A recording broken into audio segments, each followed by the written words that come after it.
From childhood's hour I have not been as others were. I have not seen as others saw. I could not awaken my heart to joy at the same tone. In all I loved alone. Sleepless little slices of death, how I loathe them. Years of love have been forgot, and the hatred of a minute, never to suffer, were never to have been blessed.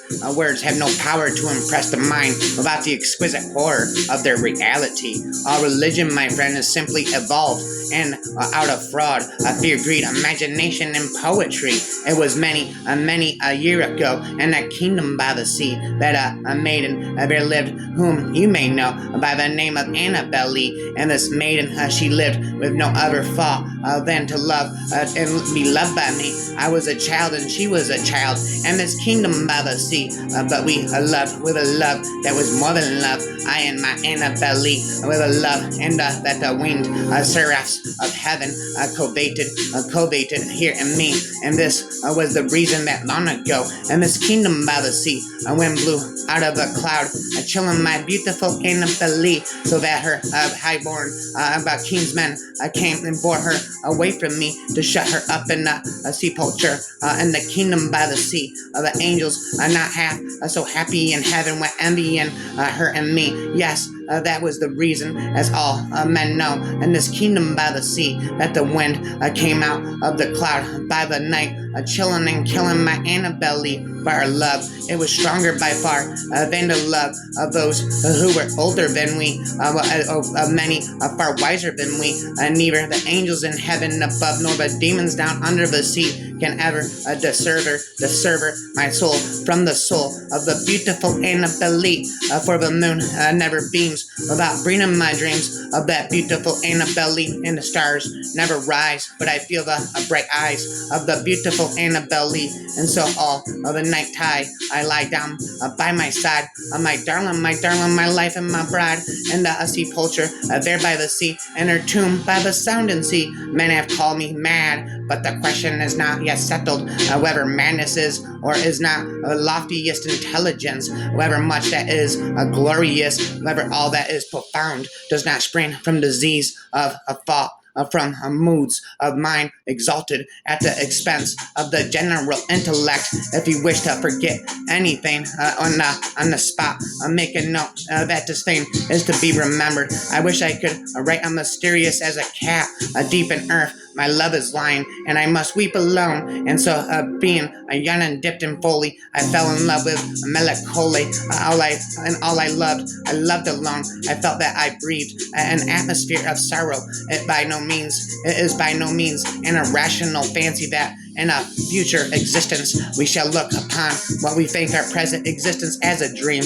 A beauty of whatever kind in its supreme development invariably excites a sensitive soul to tears. I have no faith in human perfectibility. I think that human exertion will have no appreciable effect upon humanity. A man is not only more active, not more happy, nor more wise than he was 6,000 years ago. Well, verify go, spitting notes, rapping the ghost of Edgar Allen Poe into my film. Well, verify go, deep into that darkness peering. Long I stood there wondering, fearing, doubting, dreaming dreams no mortal ever dared to dream before. I remained too much inside of my head. I just remained too much inside of my head and ended up losing my mind. Invisible things are the only realities.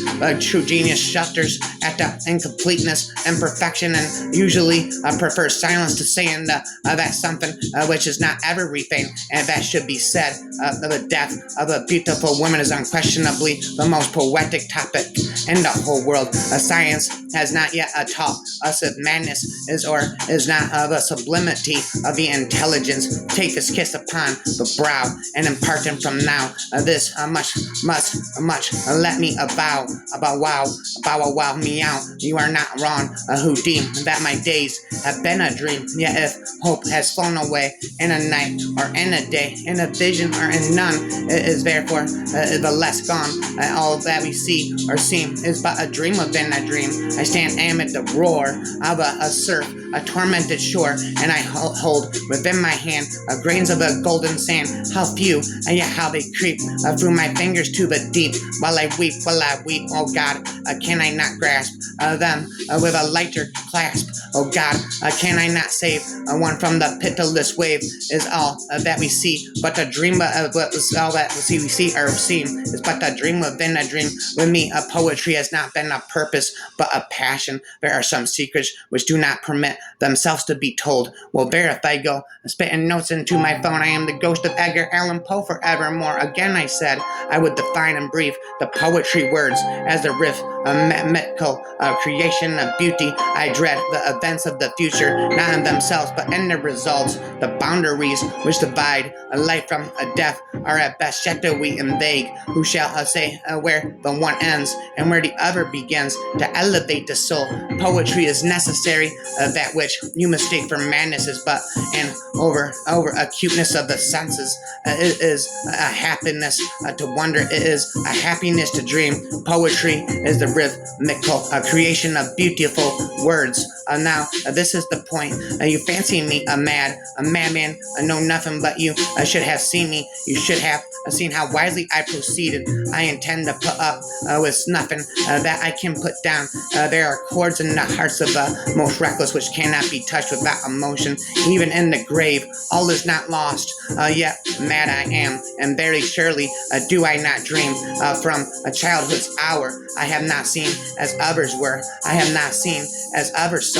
I could not bring my passions from a common spring. From the same source, I have not taken my sorrow. I could not awaken my heart to joy at the same tone. And all I loved alone. Then in my childhood, in the dawn of a most stormy life was drawn from every depth of good and ill. The mystery which binds me still, from the torrent or the fountain, or from the red cliff of the mountain, from the sun that round me rolled in its autumn tint of gold, from the lightning in the sky as it passed me flying by, from the thunder and the storm and the cloud that took on the form, and when the rest of heaven was blue, of a demon in my view.